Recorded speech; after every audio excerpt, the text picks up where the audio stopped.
할렐루야. 오늘 우리 애녹성가대의 찬양처럼 모든 것이 또 하나님의 은혜인 줄로 믿습니다. 저는 오늘 로마서 16장 1절부터 5절까지 말씀을 통해 보호자, 동력자, 첫 열매란 제목으로 함께 은혜를 나누고자 합니다. 이 로마서는 사도 바울이 로마 교회에 보낸 편지입니다. 사도 바울의 많은 이방 선교 사역 가운데 그의 최종 목적지는 바로 로마로 향하는 것이었습니다. 그리고 사도 바울이 순교의 희생제물이 되어서 로마에 뿌린 이 복음의 씨앗은 약 300년 뒤에 로마를 기독교 국가로 뒤집어 놓는 놀라운 변화를 가져왔습니다. 사도 바울이 지금의 터키 남부 지역과 서부 지역인 그 당시 아시아 지역에서 7교회를 세우고 복음 전도 사역을 하였지만, 로마에 만약에 복음의 씨앗을 뿌리지 않았다면 지금과 같은 기독교의 성장과 열매는 없었을 것입니다.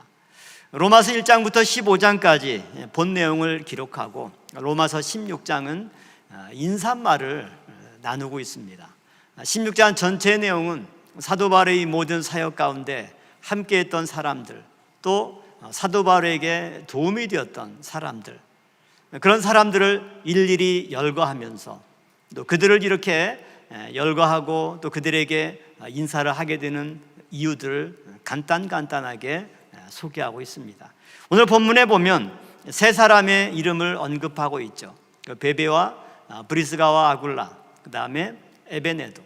그리고 그들은 각각 나의 보호자였고 또 나의 동력자였고 또 아시아 지역에서 복음 전도 사역을 했을 때 그리스도께 처음 익은 열매가 된 사람들이다, 이렇게 소개하고 있습니다. 참으로 이 내용을 보면 사도 바울은 어떤 마음을 우리에게 표현해 주고 있습니까? 로마 교인들에게 이 놀라운 복음의 사역은 나 혼자 한 것이 아니라 이 모든 사역의 과정 가운데 나와 함께 동거동락하고 이 모든 힘든 환난과 어려움과 또 복음의 값진 열매를 나누어 짊어진 수많은 동역자들, 협조자들이 있었기 때문에 가능한 것이다. 그들에게 인사하고 문안하고 또 내가 이러한 사람을 너에게 천거한다.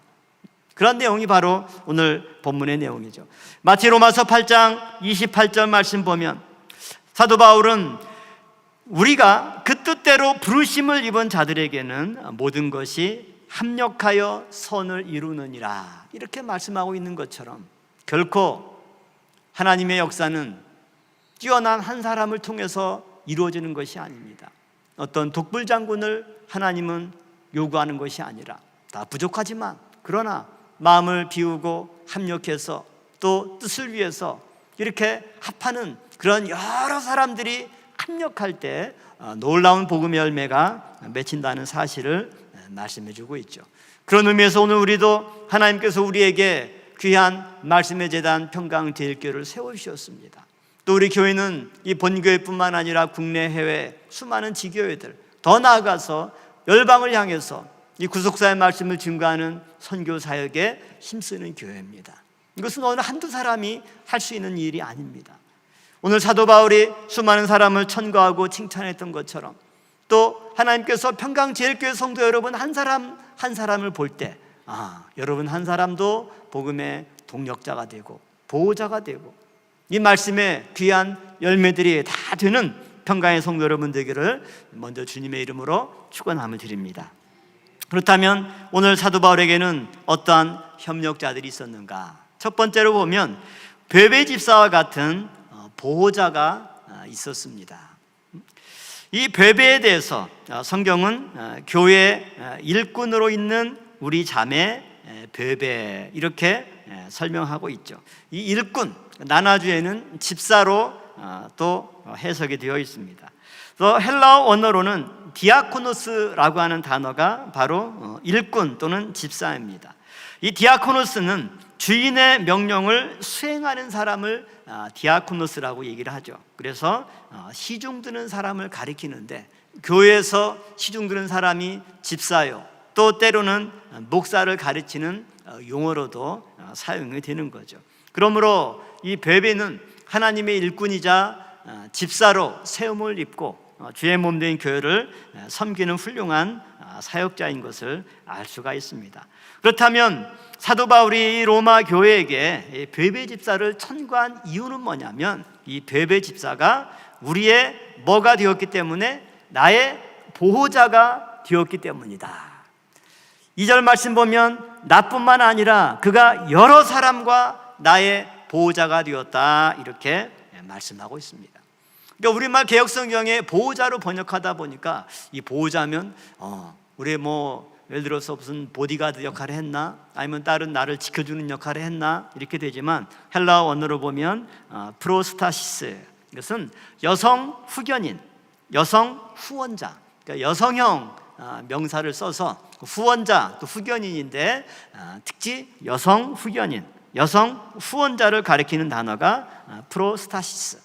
그러니까 이 보호자라고 하는 말은 쉽게 말하면 후원자라고 하는 말이에요. 어린아이들이 학교 다니고 했을 때, 야, 집에 가서 보호자 모시고 와, 부모님 모시고 와. 미성년자에게는 부모가 보호자가 되고, 또 단순히 아이의 모든 생활을 책임지고 보호하는 것뿐만 아니라 필요한 물질을 공급해 주는 사람이 바로 부모이죠. 여기서 이 프로스타시스라고 하는, 이 보호자라고 하는 의미는 후원자의 의미로 사용이 된 거죠. 그러니까 쉽게 말하면 이 베베는 어떤 역할을 한 겁니까? 사도 바울이나 또 사도 바울과 함께한 사람들이 복음을 전도하기 위해서 힘쓰고 애쓸 때 그에 수반되는 모든 생활비라든지 또 선교에 필요한 교통비나 또 선교 헌금, 이러한 것들을 물질로 후원해서 사도 바울과 그 일행들이 오직 복음 전도에만 집중할 수 있도록 헌신했던 사람, 그게 바로 베베입니다. 베베가 이처럼 사도 바울과 그 일행들을 위해서 물질로 헌신했기 때문에 사도 바울은 로마 교회에 이 베베를 천거하면서 교인들에게 특별히 당부합니다. 뭐라고 당부합니까? 주 안에서 성도들의 합당한 예절로 그를 영접하고 무엇이든지 그에게 소용되는 바를 도와주라. 그러니까 한마디로 내가 베베 집사를 너에게 보내니까 성도들의 합당한 예절로 그를 영접해라. 한마디로 어때요? 극진히 모셔라. 두 번째는 그에게 소용되는 바를 도와주라. 필요한 거 있으면, 너희 교회에 머무를 때 생활비나 필요한 물건, 또 식사 대접하는 거, 이런 거 다 하여튼 극진히 잘 섬겨. 왜? 베베가 나와 함께한 사람들, 또 나의 후원자가 됐어. 그 베베 집사가 얼마나 많은 물질로 나와 우리와 함께한 사람들을 섬겼는지 너희가 알면 절대 함부로 소홀히 대하면 안 돼. 절대 예의에 어긋남이 없이 극진히, 또 필요한 모든 거 적극적으로 잘 섬겨서 도와드려라. 이런 내용을 편지에 써서 로마 교인들에게 당부를 했던 것을 알 수가 있습니다. 우리는 성경에서 사도 바울이 이처럼 많은 사람들의 후원을 통해서 복음 사역에 헌신했던 것을 알 수가 있습니다. 이처럼 베베뿐만 아니라 사도 바울이 마게도냐인의 부르심을 받고 아시아 지역으로, 터키의 그 서부 지역으로 가려고 했던 계획을 바꾸어서 오늘날 그리스의 북부 지역인 마게도냐를 향해서 방향을 바꿨죠. 그 지역에 빌립보라는 곳이 있고, 그 빌립보라는 지역에서 사도 바울이 또 누구를 만나냐면 두아디라 성의 자주장사 루디아를 만났습니다. 또 사도행전 16장 14절 말씀 보면 두아디라 성의 자주장사로서 하나님을 공경하는 루디아라 하는 한 여자가 들었는데 주께서 그 마음을 열어 바울의 말을 청종하게 하신지라. 이 자주장사 루디아가 사도 바울을 만나고 사도 바울을 통해서 하나님의 말씀을 들은 거예요. 자주장사는 뭐냐? 자주색 옷감을 판매하는 사업가예요, 루디아가. 근데 이 로마 시대에는 자주색 옷은 누가 입냐면 황제나 왕실이나 아주 고위직 그런 고관 대작들이 입는 옷이 바로 자주색 옷입니다. 그리고 이 자주색 염색을 하려면 굉장히 많은 그 조개, 조그만 조개 끝에 고동에서 그 자주색 그 염료가 되는 재료를 모아가지고 옷감에 염색을 드리기 때문에 많은 사람들이 오늘날 가격으로 환산했을 때 그 자주색 옷감의 그 옷 한 벌 가격이 약 한 2천만 원 정도로 계산을 할 정도로 굉장히 지금으로 얘기하면 아주 명품 옷을 취급하는 사람입니다. 그러니까 여자가 그런 사업을 할 정도 되면 굉장히 통도 크고 물질도 많은 거죠. 이 여자가 빌립보에서 사도 바울을 만난 겁니다. 그리고 나중에 바울과 실라가 감옥에 갇히게 되었죠. 감옥에 풀려났을 때 사도행전 16장 40절 말씀 보면 두 사람이 옥에서 나가 루디아의 집에 들어가서, 바울과 실라가 감옥에 갇혔다가 풀려난 다음에 어디로 갔느냐? 루디아의 집으로 갔습니다. 거기서 형제들을 만나보고 위로하고 가니라. 이걸 볼 때 루디아는 마치 마가의 다락방에서 120문도가 기도하는 가운데 성령을 받은 것처럼 120명이 모일 정도의 방이 있으면 얼마나 집이 크고 부유했습니까? 루디아 또한 자기의 집에 이처럼 많은 형제들을 초청해서 함께 기도하고 감옥에 있는 바울과 실라를 위해서 기도하고 또 복음의 은혜를 나누는, 한마디로 교회는 아니지만 교회와 같이 모임의 중심 거점으로 삼고 또 자기의 집을 그렇게 내어준 사람이 바로 루디아입니다. 이처럼 사도 바울은 빌립보 지역에 갔을 때는 자주장사 루디아를 만나서 물질적인 도움을 얻고, 또 오늘 이처럼 베베 집사를 만나서 사도 바울과 그 이름에 대해서 잊지 않고 로마 교인들에게 베베 집사를 천거하면서 극진히 잘 모시고 섬길 것을 당부하고 있습니다. 오늘 사도행전 16장 14절에 보면 이처럼 하나님을 공경하는 루디아다. 루디아를 수식하는 표현입니다. 하나님을 공경하는 루디아. 여기서 공경한다는 것은 쉽게 얘기해서 하나님을 존경하는 거죠. 구약식 개념으로 의하면 경외하는 겁니다. 그러나 더 나아가서 하나님을 어떻게 공경합니까?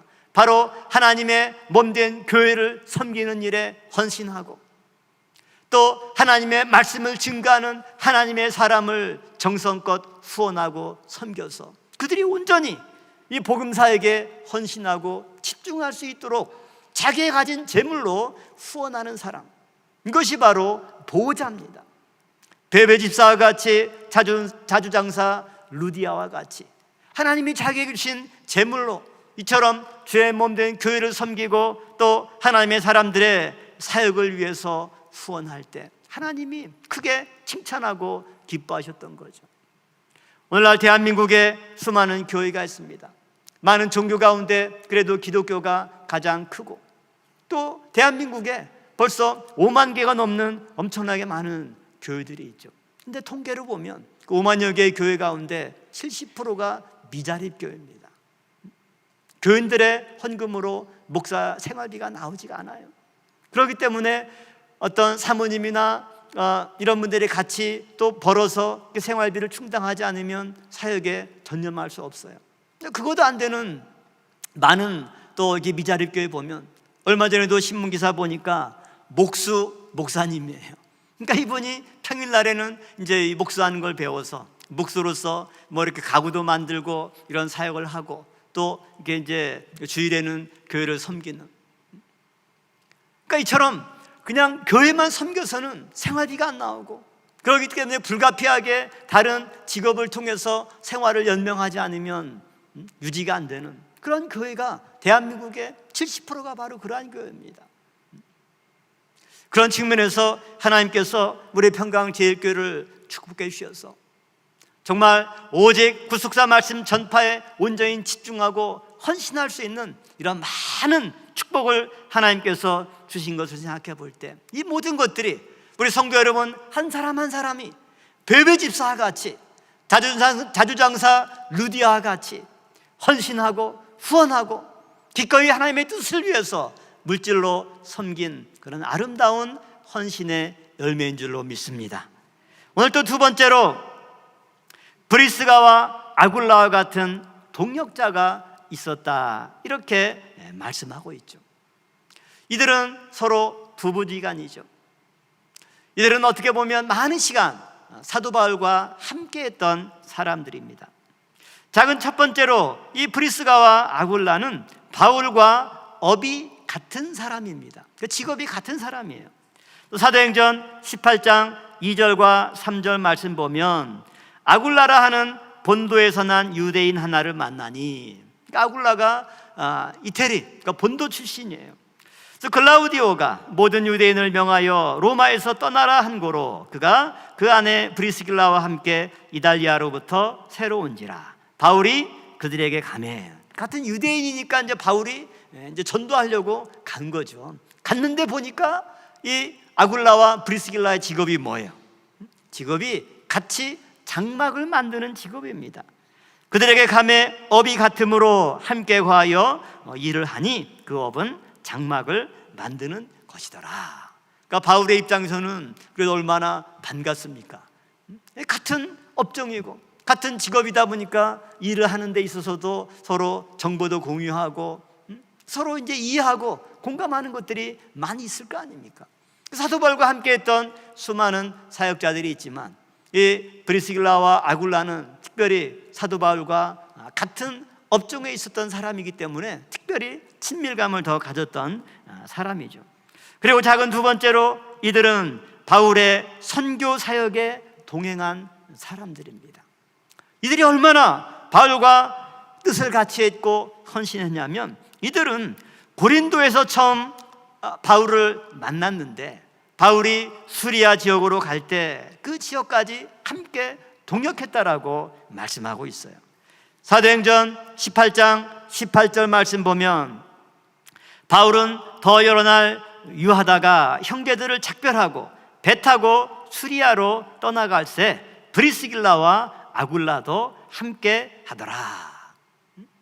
지금 사도 바울이 브리스가와 아굴라를 만난 것은 고린도에서 만났습니다.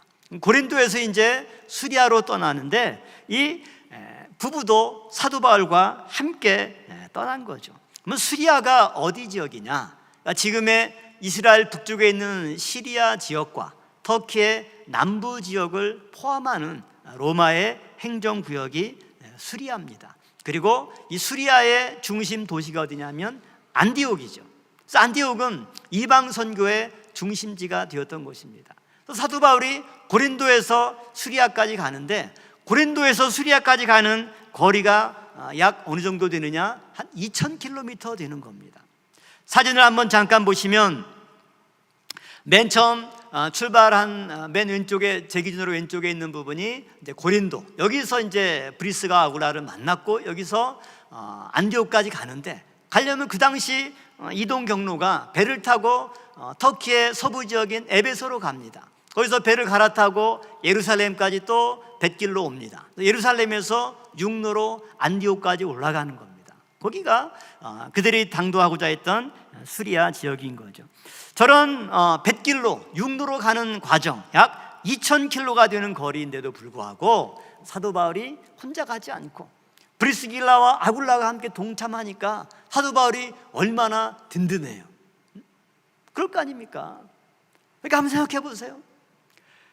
이들이 장막을 만드는 직업도 있는데 한마디로 2000km나 되는 이 지역, 시간으로 따지면 한 달, 두 달 가까이 걸리는 편도로 가는 데만 거기서 사역을 하고 돌아오려면 몇 달이 걸리는 건데, 한마디로 생업을 제쳐두고 바울과 함께 동역했던 사람, 이게 브리스가와 아굴라인 거죠. 더 나아가서 놀라운 것은 세 번째로 이들은 말씀을 증거하는 일에도 동역자였다. 사도행전 18장 26절 말씀 보면 이 안디옥에서 다시 이제 브리스가와 아굴라가 어디로 갔느냐? 에베소로 갔어요. 에베소는 이제 터키의 서부 지역이죠. 거기서 갔는데 18장 26절에 볼 때 거기에 아볼로라는 사람이 있었습니다. 이 아볼로가 그가 회당에서 담대히 말하기를 시작하거늘 브리스길라와 아굴라가 듣고 데려다가 하나님의 도를 더 자세히 풀어 이르더라. 아굴라가 회당에서 열심히 말씀을 증거하는데 이 부부가 그걸 딱 듣더니 나중에 어떤 생각이 들어요? 저 사람이 똑똑하긴 한데 우리 바울 선생님의 말씀을 제대로 깨닫지 못했구만. 오늘 우리 식으로 치면 성경은 잘 아는데 구속사를 몰라. 여러분들이 데려다 끝나고 집사님 일 좀 와보세요. 내가 거기 구속사 좀 더 가르쳐 줄게. 그래서 하나님의 도를 더 자세히 풀어 이르더라. 그런데 성경은 이 아볼로에 대해서 뭐라고 말씀하고 있냐면 사도행전 18장 24절 말씀 보니까 아볼로는 학문이 많고 성경에 능한지라. 학문이 많고 많이 배운 사람이에요. 가방끈 긴 사람이에요. 그 다음에 성경에 능한 사람이에요. 그런 사람 불러다가 어때요? 더 자세히 풀어줬어요. 그러니까 누가 더 수가 높은 거예요? 아볼로보다 브리스가와 아굴라가 더 수준이 높은 거잖아요. 장막 만드는 사람이 무슨 가방끈이 길겠어요? 학문이 많겠어요? 근데 뭘 배우면 더 수가 높아져요? 구속사 말씀 배우면 더 수가 높아지는 거예요. 그러니까 이 두 부부는 같이 장막을 만들면서 사도 바울과 또 장막 만들면서 또 성경 얘기하고 그리스도에 대한 복음을 증거하니까 이들이 깨닫는 것들이 차원이 다른 거죠. 그래서 열심히 아볼로가 학문도 많고 성경에 능한 사람이었지만 그 아볼로를 불러다가 하나님의 도를 더 자세히 풀어줄 정도면 이 부부가 얼마나 말씀의 실력자인가 이것을 알 수가 있죠. 사도 바울의 입장에서는 혼자 다 하려면 힘들잖아요.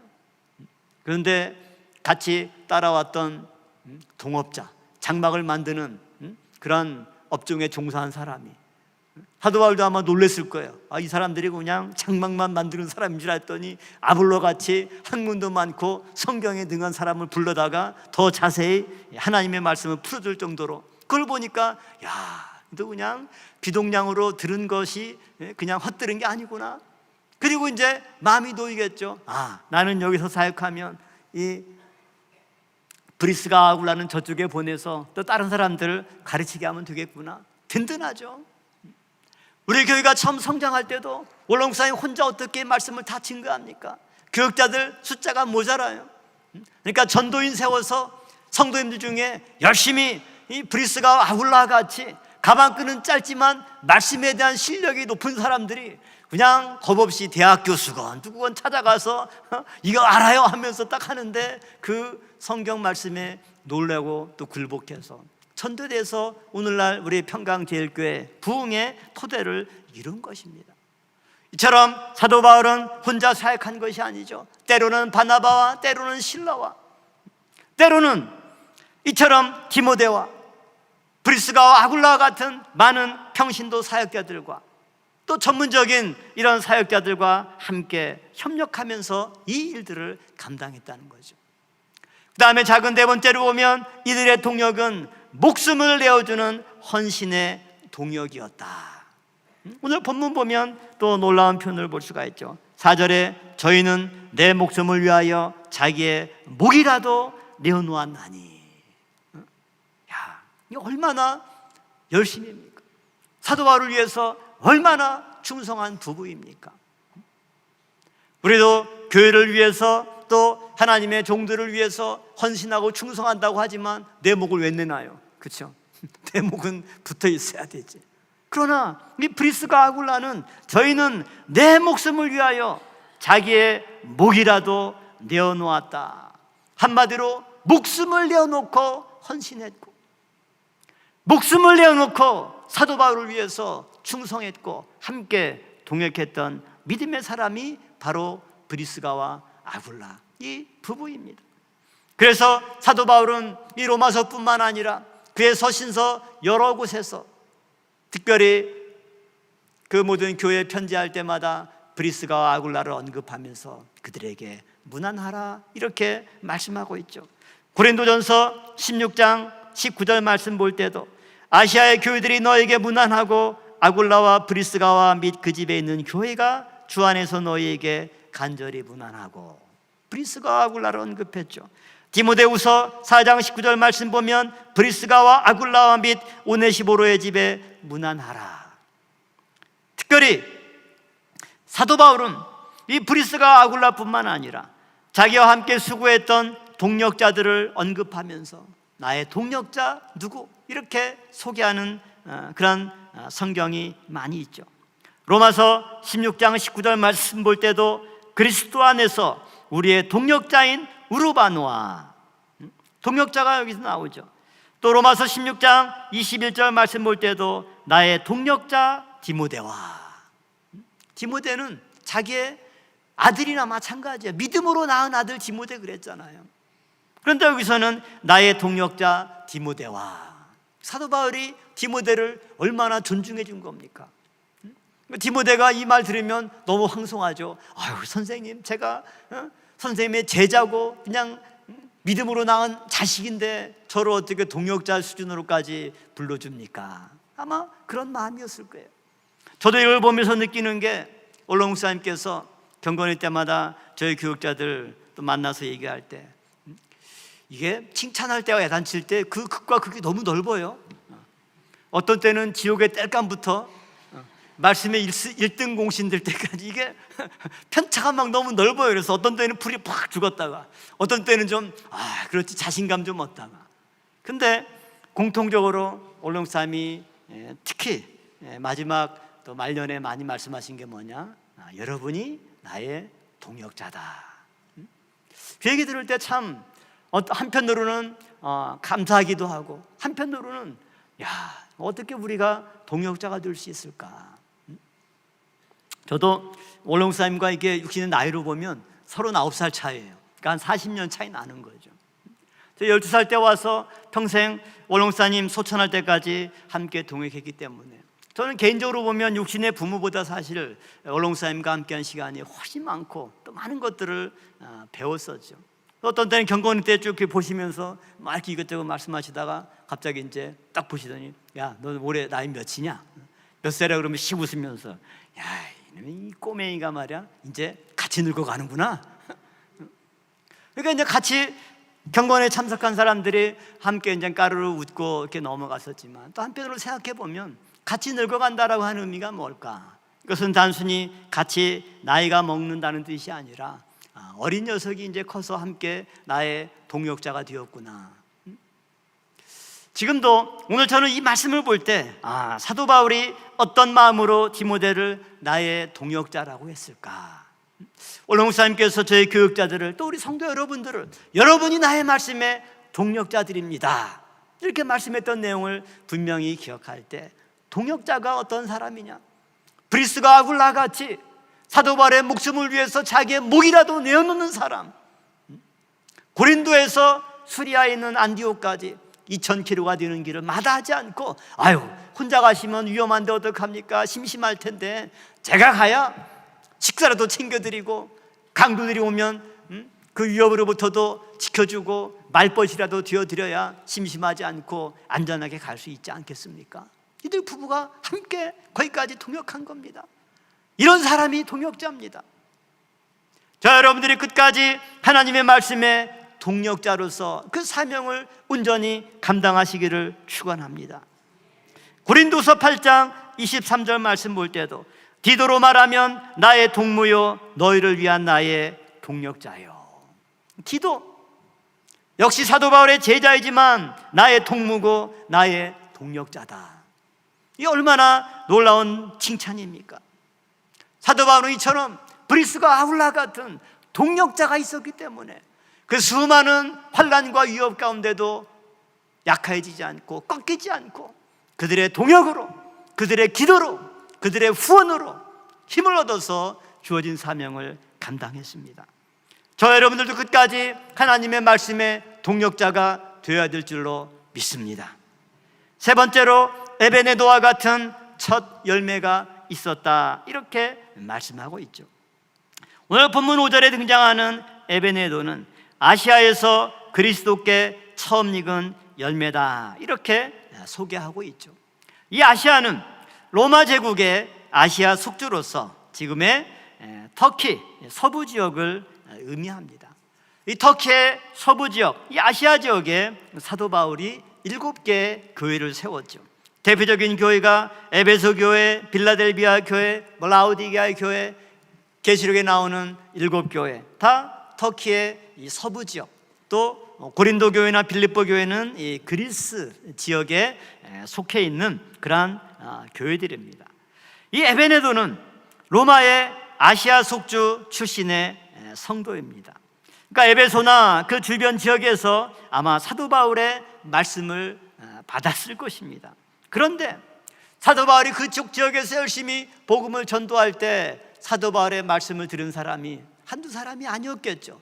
많은 사람이 말씀을 들었지만 그 많은 사람들 가운데 가장 먼저 회심한 사람, 그래서 그리스도께 처음 익은 열매로 결실을 맺은 사람, 누구예요? 바로 에베네도라고 말씀하고 있는 겁니다. 사도 바울이 열심히 복음을 전도하는데 아무리 말씀을 증거해도 그 전할 때는 사람들이 은혜 받았다고 기쁘다고 그러고 나중에 좀 지나면 다 불불이 흩어지고 아무도 열매 맺는 사람이 없으면 그것처럼 기운 빠지는 게 없죠.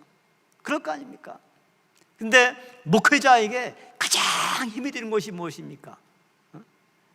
우연히 전도돼서 왔는데 은혜를 받고 그 교회에 열심히 헌신하고 기둥 같은 일꾼이 되는 거, 이게 교육자에게는 가장 큰 힘이 되는 거죠. 사도 바울도 아시아에 많은 교회를 세우고 말씀을 증거하는데 그냥 왔다가 듣고 가고 이런 사람만 있지 정착해서 뿌리를 내린 사람이 없는데 그 중에 가장 먼저 회심해서 첫 열매로 결실한 사람이 누구냐? 에베네도. 그러니까 바울이 그 사람 봤을 때 얼마나 기쁩니까? 얼마나 힘이 납니까? 한 사람이 있어야 그 다음에 한 사람 또 붙고 그러면서 교회가 성장하는 거죠. 어느 정도 수가 찰 때까지는 사람들이 왔다가 이게 교인도 얼마 없네, 다시 가는 거예요.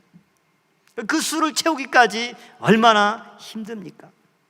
사도 바울은 그러므로 가는 지역마다 수많은 말씀을 증거하지만 이곳에서 가장 먼저 열매를 맺은 성도들을 만날 때 너무너무 기뻐했던 거죠. 그래서 스데바나라는 사람을 만났을 때도 성경은 스데바나는 아가야 지방의 첫 열매다, 이렇게 고린도전서 16장 15절에 말씀하고 있는 거죠. 고전 16장 15절 말씀 보면 형제들아, 스데바나의 집은 곧 아가야의 첫 열매요 또 성도 섬기기로 작정한 줄을 너희가 아는지라. 아가야 지방의 첫 열매 스데바나입니다. 이 사람이 은혜 받고 열매를 맺어서 이제 성도가 되니까 얼마나 열심인지 스데바나가 뭘 작정했어요? 성도 섬기기로 작정했다. 사도 바울이 얼마나 힘이 되고 기분이 좋습니까? 이 아가야 지방은 어떤 곳입니까? 현재 그리스의 남부 지역입니다. 그리고 이 아가야 지방의 수도가 바로 고린도죠. 그래서 아가야는 그리스의 남부, 마게도냐는 그리스의 북부입니다. 지도 잠깐 보시면, 지도 한번 띄워주시면, 아가야 지방은 그리스의 이제 저쪽 고린도가 있는 아가야 지방, 빨간색 표시한 부분이 아가야 지방이고요. 그 위에가 이제 마케도니아죠. 이렇게 나와 있는 거죠. 그러니까 그곳의 아가야 지방의 중심지가 고린도고, 또 고린도의 사도 바울이 교회를 세웠던 거죠. 그곳에서 첫 열매를 맺은 사람은 누구예요? 스데바나. 그리고 첫 열매를 맺은 다음에 스데바나는 열심히 성도 섬기기를 작정했고, 또 고린도전서 1장 16절에 보면 스데바나는 사도 바울과 어떤 인연이 있냐면 고린도 교회에서 사도 바울이 유일하게 세례를 준 사람이 스데바나예요.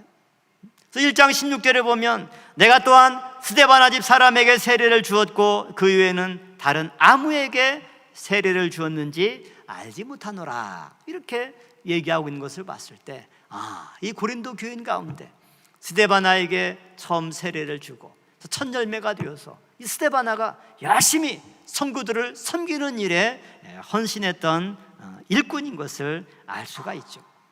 그래서 이처럼 많은 첫 열매가 맺히다 보니까 교회가 많이 부흥하게 되고, 그래서 로마서 15장 26절 말씀 보면 마게도냐와 아가야 사람들이 어떤 일을 했느냐?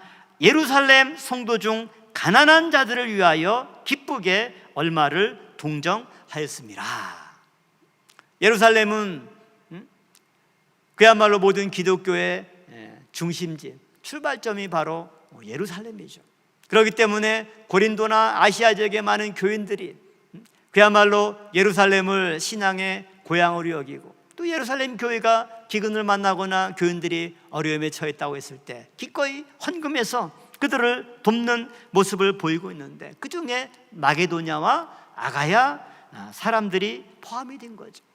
그러니까 이걸 보면 이 스데바나의 첫 열매를 통해서 많은 부흥이 있었고, 그들이 또 기꺼이 물질을 예루살렘 교회를 위해서, 그 교인들을 위해서 헌신하고 있구나, 이것을 우리는 알 수가 있습니다. 그걸 볼 때 사도 바울이 얼마나 큰 힘이 됩니까? 또 예루살렘 교인들이 그 소식을 들었을 때 얼마나 큰 기쁨이 됩니까?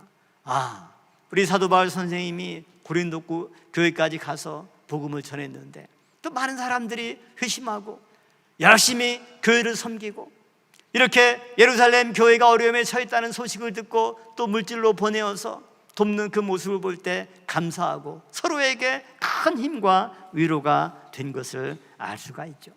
이처럼 하나님은 우리에게 말씀을 받고 끝나는 것이 아니라 그 말씀에 대한 열매를 맺기를 원하시죠.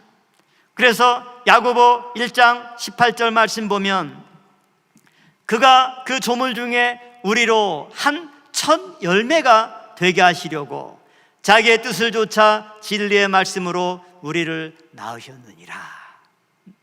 하나님이 진리의 말씀으로 우리를 거듭나게 한 이유가 무엇이냐?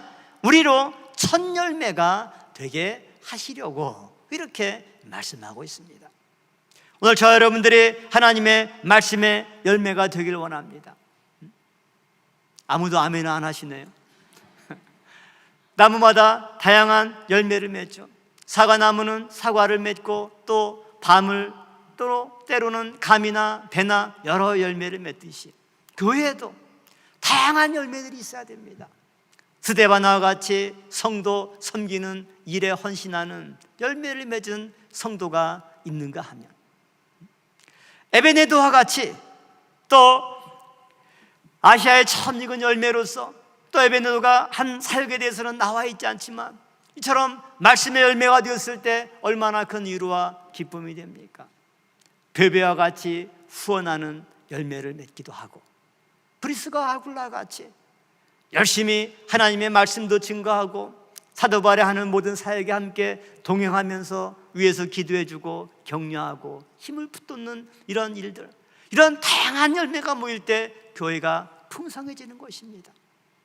우리 평강제일교회 또한 오늘 본문에서 사도 바울이 1절과 5절에 3명의 인물만 제가 소개하고 있지만 16장 전체에 보면 사도 바울의 사역 기간 동안 함께했던 많은 사람들에 대한 소개와 인사와 감사의 이런 내용들이 나온 것을 봤을 때, 우리 평강의 성도 여러분 한 사람 한 사람들이 이와 같은 믿음의 동력자, 하나님의 뜻을 위한 헌신하는 귀한 일꾼이 되기를 주님의 이름으로 축원합니다. 결론적으로 오늘 말씀을 볼 때 이 놀라운 기독교의 부흥은 사도 바울이나 몇몇 소수의 제자들의 사역으로 이루어진 것이 아니라 가는 곳마다 그 말씀을 받고 그 말씀의 응답자가 되어서 헌신하고 동역하고 수고했던 이 많은 사람들의 헌신이 합력해서 이루어진 아름다운 열매인 것을 보았습니다. 베베와 같이 물질로 후원하는 사람, 브리스가 아굴라와 같이 선교 사역에 동행하기도 하고 복음을 전하는 일에 탁월한 역량을 발휘하는 사람, 에베네도와 같이 말씀의 첫 열매가 되어서 많은 사람들에게 힘이 되고 소망이 되고, 그래서 첫 열매가 맺힐 때 나머지 열매도 곧 익을 때가 되었구나. 그래서 그 모든 밭이 순식간에 휘어져서 결실의 때가 되는 것처럼 우리 한 사람 한 사람이 그런 역할을 다 해야 되는구나. 오늘 이 자리에 있는 우리 모든 평강의 성도 여러분들, 또 온라인을 통해서 예배드리는 모든 말씀의 성도 여러분들, 각자 하나님이 주신 은사대로 달란트대로 하나님이 기뻐하시는 믿음의 열매를 충실하게 결실하는 여러분들이 되시기를 바랍니다.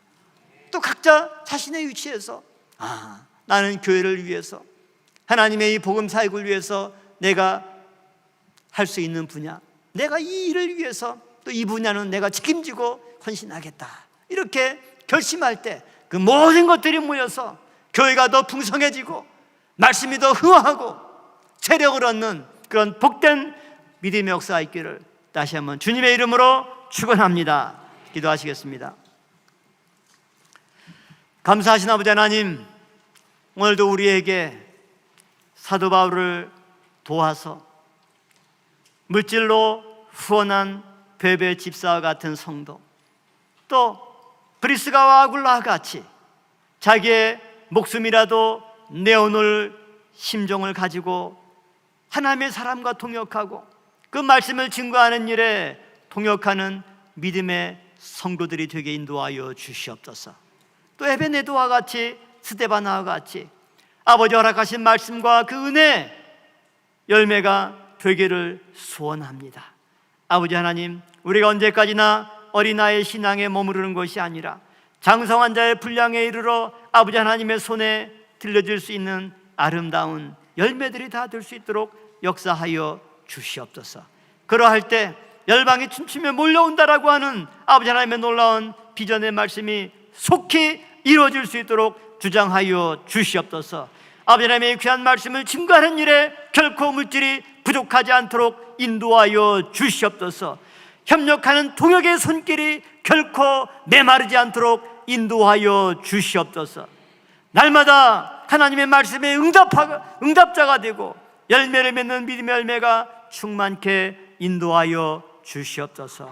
될 줄로 믿사오며 예수님의 이름으로 감사 기도 올려 싸움나이다. 아멘.